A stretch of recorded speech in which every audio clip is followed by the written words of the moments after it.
Hey, what's up, everyone? Welcome back to Sales Culture Podcast. So, before we get into today's show, I want to give myself a plug. If you're looking to hire any freelance sales executives, or you just need a sales consultant that you're interested in bringing onto the team temporarily, get some systems set up, roll out the whole brand new CRM. I know how much of a pain that stuff can be. Go check out our brand new job board over at salesculture.work. It's right at the top. Click on to the gig marketplace and check out some of the latest people that are experts in their field around sales. So anything B2B related are the people I'm trying to attract. So if you're in that space, you got some skills, you got some knowledge, go create a profile. Or if you're looking to hire someone, please go over to salesculture.work. And of course, you can always tune in to us if you're looking to roll out some podcast content around your industry. All right, let's get into today's conversation with my guy, Adam Morris, over at Sales First Recruiting. What's on the agenda, my man? Well, you know what, man? I want to talk to you about how people are currently selling in this market with everything going on. How do you Yeah. really stay as a top performer with all the other challenges of life happening, right? So you can pretty much pick your poison of what other external factors may be kind of hitting you directly. Um, So you want me to hit on that, and then we can talk about some of the stuff we're doing in the sales world? 100%. Let's start with that. So probably in late February, early March, I saw that we were losing around one job order about every 4 hours, like What? clockwork. And I would say on average across our three offices, we would typically roll with around 60 reps at any time, like Mhm. 60 search assignments, not equally, just total. And and we got down to maybe like three or four by mid March, and those were some very dark days for me. I thought I had just bought the building that we're now in, and I didn't know how I was even going to pay the mortgage on that. I was worried I was going to have to lay everybody off. I thought I was just going to lose everything, and I was just sort of resigned to the fact that this was out of my control and my business was crumbling. And man, those were some sleepless nights, and I'd wake up just sad and mad. Wow. And but I think what happened is that once society started getting over this shock and people started trying to adapt to the new normal, Mhm. companies started figuring out that they were going to have to sell their way out of this mess and that they were going to have to force commerce. And yeah, they're going to do it over Zoom and over the phone. But it's changed things. And now I mean, I'm hiring more recruiters now. I ended up not laying anybody off. Wow. Um, yeah, well, I did have to. Sorry, let me clear that up. I did lay two people off, and then I offered both of them their jobs back a week later, a little less than a week later, because the PPP had gone through, and it was exactly what I needed. Yeah. And one of them accepted, one of them didn't. But I ended up replacing that person. And so we've actually grown since then in headcount because we're getting so busy. And I think it's because all these companies say this is not necessarily going to come to us like it has over the past X amount of years. We have to go get it. So more outbound sales occurring today than I think in previous years. That's a really interesting transition, my man. I mean, like trying to sell your way through this whole pandemic is something that I haven't heard talked about a lot, honestly. And it makes tons of sense. As soon as you said it, I'm like, absolutely, of course. How else would you get through this moment? Either you fold, right, and just say, all right, no one's coming to me. I'll just lay down and then let this happen. Is that what you guys had to do as well? Were like clients coming to you, or did you guys have to be more outbound with it? Both. We spent a lot of time in outbound sales, a lot of prospecting and messaging and looking for jobs online, and the pickings were slim in the Yeah. beginning. But then, but as companies started doing the same thing that we were trying to do, it just created more demand, and all of a sudden the phone started ringing. And that was not something that I foresaw happening. Yeah. And there's still a few industries that are still really suffering and don't really have the option of selling their way out of it, right? Like hospitality is still a mess. Restaurants, retail, all those industries mostly are not doing so great, although some have figured out ways to succeed. But manufacturing, business services, software, all of them are figuring out that they're in more demand than they've ever been, especially software sales, because what happens when a company sends people home to do work? They need better technology to support it.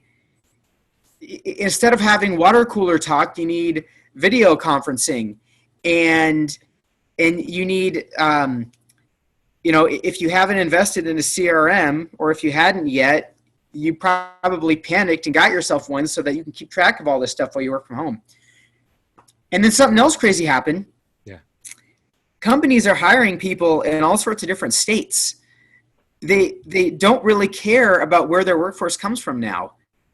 And so we work with Gusto, our payroll company. Yeah. And they're having all these delays because all these companies are having to get all like the different states' payroll taxes like put into their system.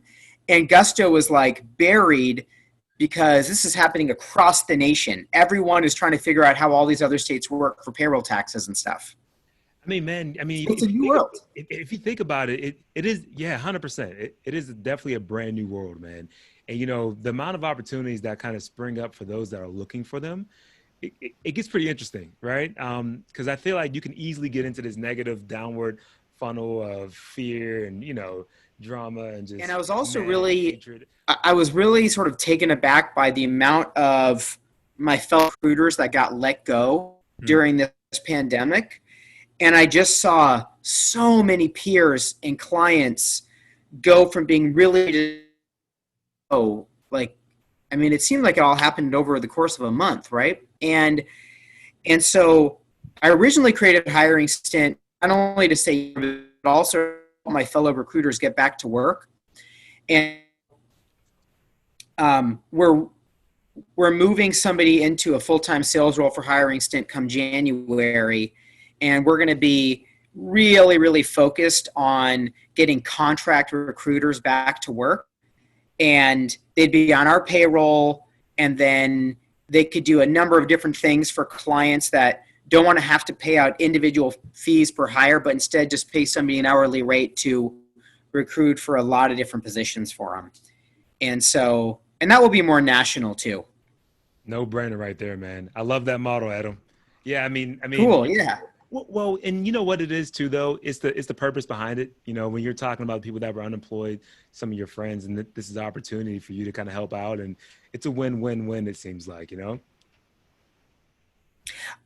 That's what I'm hoping for.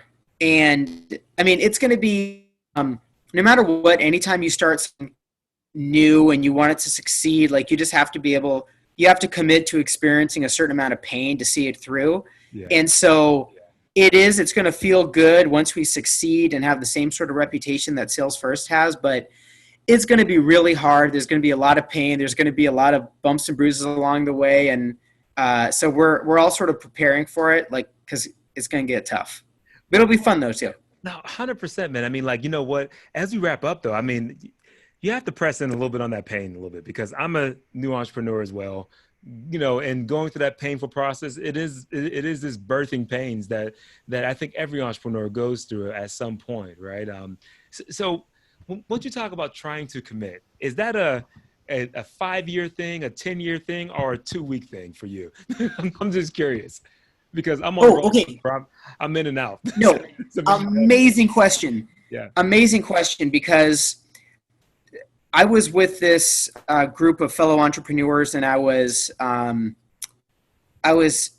telling them about some fears I had in creating a new division, because we've tried creating new products, new divisions in the past, and they weren't as successful as SalesFirst at its core. Mm-hmm. And my buddy who owns this company called West Coast Sailing asked me, he goes, "Well, Adam, did you experience enough of the pain to make sure that it was successful?" And I thought about that for a second. I was like, no.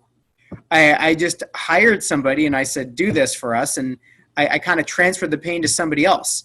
Mm. And that's what's going to be different. I'll never forget about that question, because it doesn't keep me up at night if I don't cotton mouth at the end of the day and don't give it a solid 2 years minimum of just hard work and grinding, it probably will not succeed.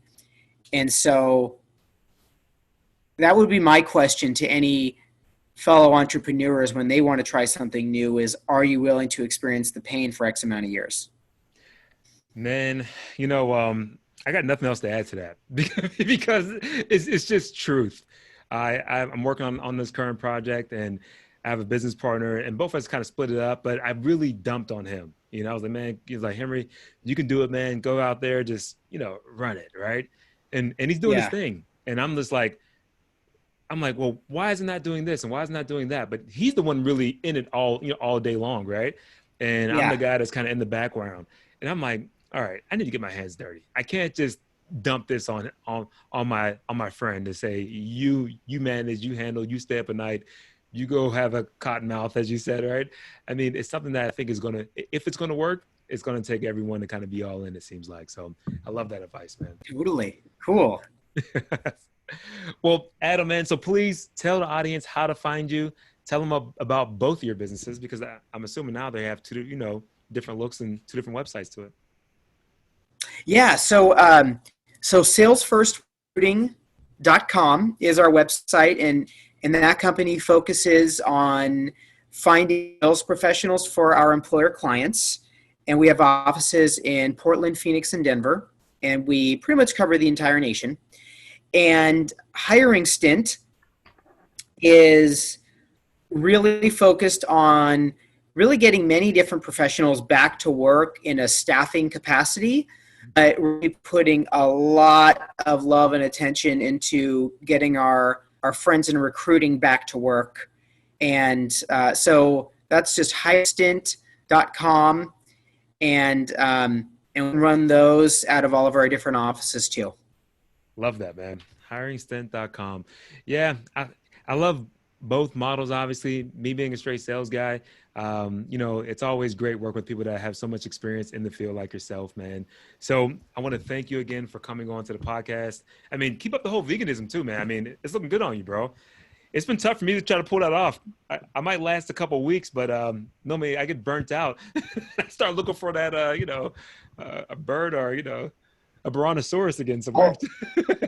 I'll say this. Yeah. Veganism has been easy for me, and I don't know why. And I was carnivore. I mean, I was responsible for deaths of like 5 million chickens in my life. And and like I would go to El Gaucho, the steakhouse in town, and they knew my name when I walked in. Yeah. And so I lost probably 80 pounds by just committing to health, and a lot of that was through veganism. Although you can be unhealthy and vegan too. Red vines are vegan. Tamale vegan. So it's still about being healthy, but I will say this: it hasn't been without some consequences. My different healthcare professionals have been on me for the past year to get back into strength training because I've lost so much muscle too. Yeah. And so I'm way back into strength training now, but I've noticed I think my body recovers faster as a vegan than it did as an omnivore.